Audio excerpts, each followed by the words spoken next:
no idea where to start with this. Harry, you just walked over here and said, we don't do things easily. That feels like quite the understatement tonight.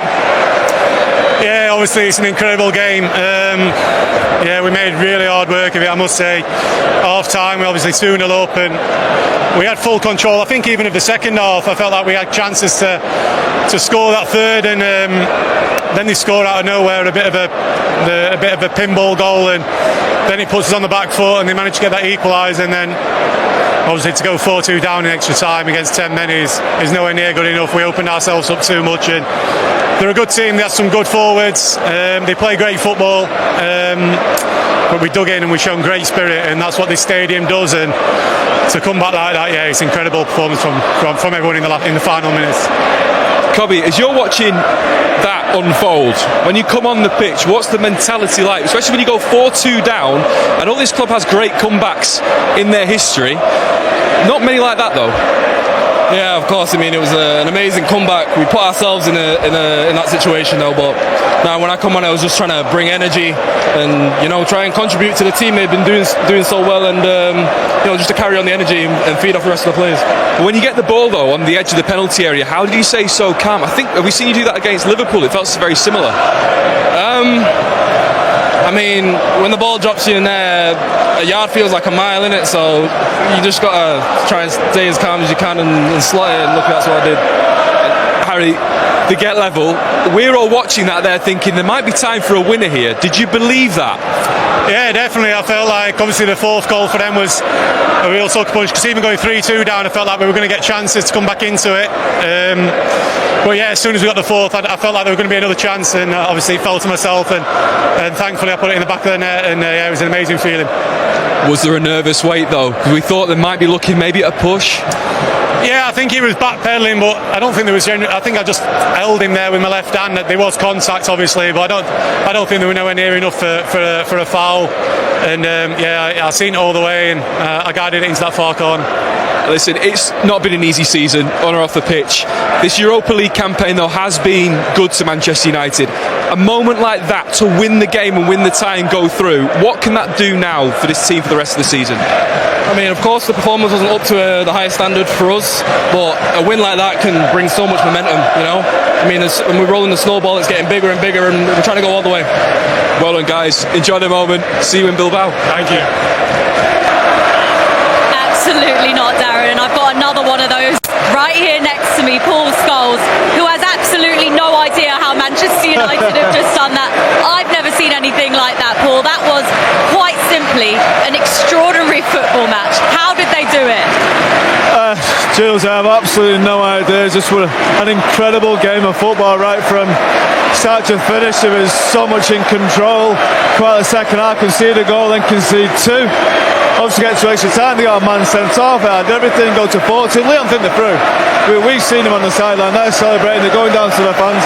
And to be fair, I think we all thought they were through with 10 minutes to go.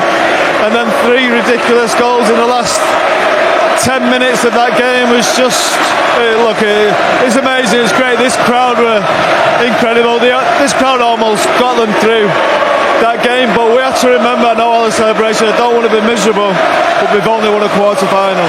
There's still bigger things ahead. Bilbao will be a different test. Really good team, and we just have to enjoy it. You know what I like the most? I like seeing Amorim on the sideline. No, he's not had much to cheer about, so look, that was amazing. Let's hear from 2 of the main men tonight, celebrating in disbelief, I think, as well. As far as moments go, Rio, you were up in the commentary box when that Harry Maguire winner went in. Where does that rank for moments here at Old Trafford? That was just special. I've never seen anything as a spectator. Once I retired, I ain't seen anything like that. I've not been involved in the game, punditry, in doing the comms. It was just an amazing thing. We saw so many fans leaving when it went to 4-2, and you thought, you know what, this is over. I said in commentary, it's going to take more than a miracle to get back in it. Well, now I'm actually a believer, because that was outrageous. It was absolutely unbelievable, Paul. We were watching it from just behind where Ruben Amorim stands on the touchline. When the first goal went in, when Bruno scored the penalty, you felt that there was belief there. But did you at that point feel a winner was going to come? I did, yeah. Yeah, because Don't lie, you didn't. You couldn't have believed that. Honestly, Rio, you've seen special things happen at this club loads of times, and I think back to the Ole Gunnar against Liverpool. It reminded me slightly. I know it was only 2-1, and this was 5-4? Yeah. Lost count. It was 5-4, but I just always feel once you get one here, you've got a chance. You're playing against 10 men as well. Maguire up front, they don't know how to deal with that. Do you know what? I actually didn't think that was a penalty. I know the lads up in commentary saying there was contact, but it wasn't enough contact to go down. Casemiro does really well to buy that, and obviously with the contact, the VAR have to give it them. Just to set the scene of how incredible this was, there was only 6 minutes of this match left to play, and Manchester United needed 3 goals to win it. Bruno Fernandes, in that pressure moment, Rio, he knew he had to score that penalty to keep his side in this. Yeah, but you wouldn't want anybody else picking that ball up and slotting it in the back of him in this Man United team. He's somebody he does things in games that kind of blow you away, and you think, wow, it takes your breath away a bit. And today was no different in that respect. But when the pressure situations come, you want him in and around it. And again, the cute play there and the actions of Casemiro, you see, to get that penalty was great. But then again, you're just throwing it up there saying, listen, Harry Maguire, get up there, cause havoc. He done it in a game not too long ago, by the way. Yeah, not Forest. So you know he's capable, and he went up there. But Kobbie Mainoo's finish as well, that was an exquisite finish. The composure, how calm he was in that situation when you know the pressure's on. But I said in commentary as well, this is an area in the football pitch where I feel he's probably at his most comfortable. When he gets it here, we saw it at Wolves in a Man United shirt here, chops back again, clear HD, 4K you see in the game in them moments. That's the position he has to play for me, Rio. Yeah. I don't think he's quite got the energy to play in a 2 midfield. There's too many spaces to fill. I think in that number 10 role, that advanced role, he has got real quality. Look at that. The guns are out though, look. Wow. And Rio, you just said to me and Paul when you got down here that you didn't know they had a camera on you up there. No. It was great to see your reaction. No, I didn't. Yeah, Rio didn't have a camera on him. Come on. No, he didn't. I mean, what an incredible moment. That made it 4-4. Here he comes. And here comes the Manchester United manager. Before we show you Harry Maguire's winner, Ruben, congratulations. Man. Congratulations. Wow. I mean, Nice to see you smile. Wow. Do you have any words to sum that up?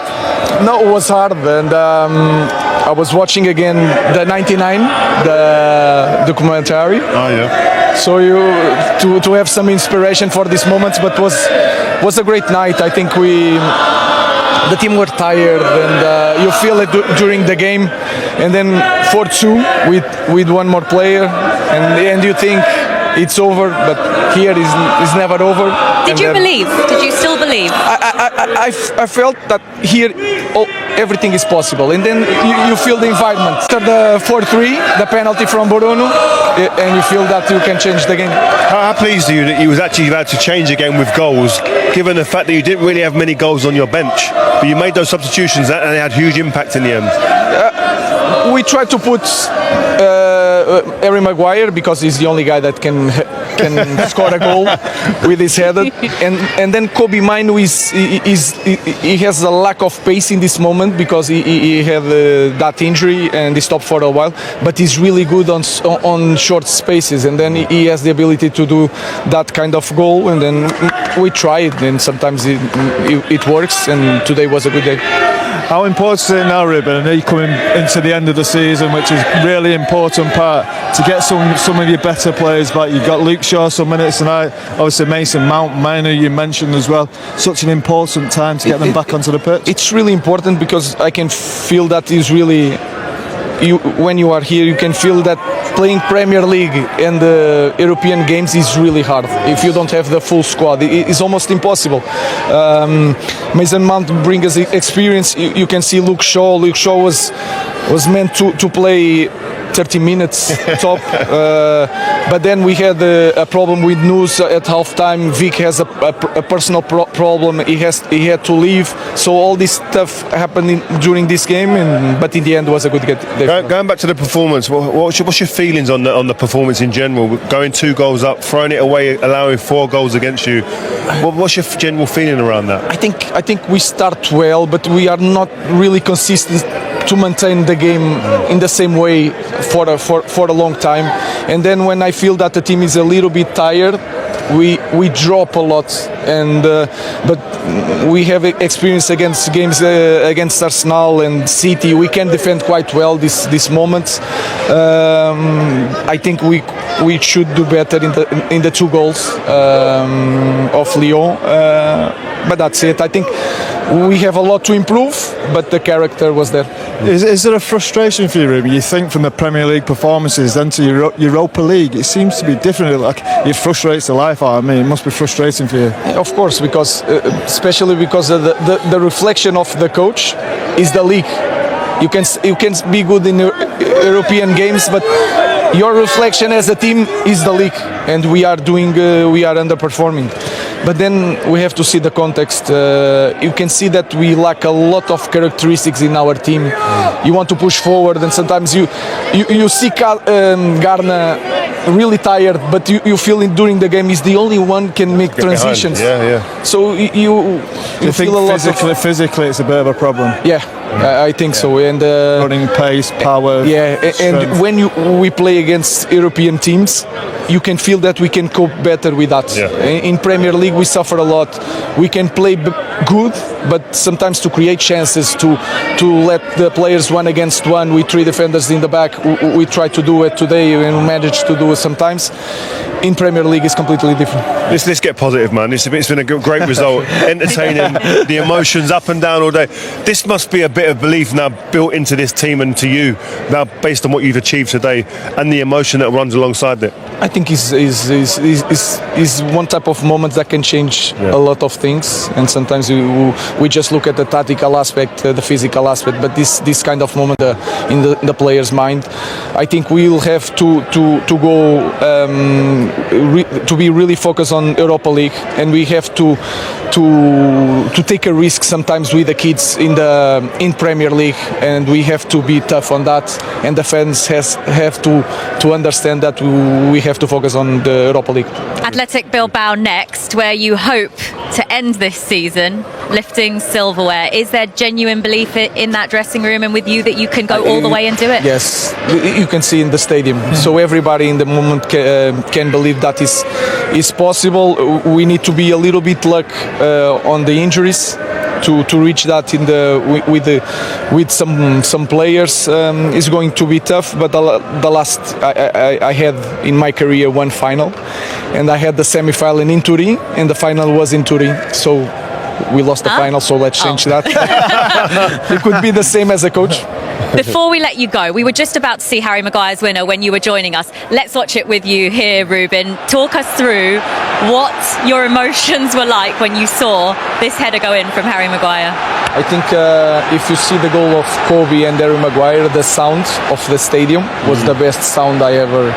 You want to keep that. Sometimes people want to keep a lot of things, shirts, and I just want to keep that sound. Is the best sound in the world. You want to bottle up that sound, that feeling as well when that went in. And when you turn to the fans and they are crazy. I feel for the people who had to live in the 2-4 because of the traffic. They will be gutted. And it was a roller coaster of emotions for you, for Rio, for some of the fans in this stadium. We saw a young fan who was in tears at 2-4, and then this was him celebrating when that winner went in. That's what you want to see, isn't it? Yeah, it's a special moment, and we know that we are underperforming and we deserve all the critics, but we still have time to make something special of this season, so we have to think like that and to be positive. Good luck, Ruben. Good luck. Yeah, thank you so much. Good luck. Thank you. And we look forward to watching another great match in Bilbao. Thank you very. I'll tell you one thing. I think it's true what he's saying. You can look at the tactics and we can pick that apart. I think today's not a time for that. I think you look at the character of this team, down and out at one point. It went from being 2 up to 4-2 down. You don't understand, but you'd sit there and go, look, and I can see why they threw the towel in at the end there and just leave it. But they didn't. They rolled their sleeves up. They went again. They rolled the dice again a few times, and they got their luck. And then they go on and win the game. It's just remarkable, really. He knows physically his team isn't quite there. Yeah. He basically told us that's where his frustrations are. He knows because even when Leon, Bilbao go down to 10 men, it wasn't really an advantage because there's still players in Manchester United team who physically aren't great. Maguire's with Casemiro, Mason Mount who hasn't got games under his belt, who can run when he plays. Luke Shaw hasn't got a big club in Mainoo, so it wasn't really that much an advantage. But look, that's the happiest we've ever seen him into, and we were sat right behind him, 5 yards on the bench. He's never been like that. He's always looked disappointed with what he's seen, and tonight was different. Great experience for everyone. I think it's good to hear. It's refreshing when you hear that transparent kind of answer. Like, my team aren't up to it in certain areas. I think it's in the Premier League. In the Premier League, Yeah. and, knows it, and we spoke about that before the game, and I think it's kind of obvious for everyone to see. But when you hear the manager come out and not try and give you fluff, and try and blur it for you, and try and like put paper over the cracks, he's saying, "Listen, this is it. This is the situation.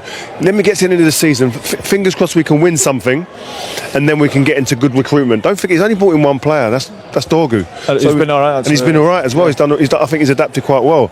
But I want to see what he's like in this next phase, and hopefully they can get over the line and get their hands on a trophy, and then move on. Yeah, Honestly, I don't know where to start. Where do we start with that analysis? It was every emotion that, wasn't it? Every single emotion. You're thinking, right, 10 men, we've got this.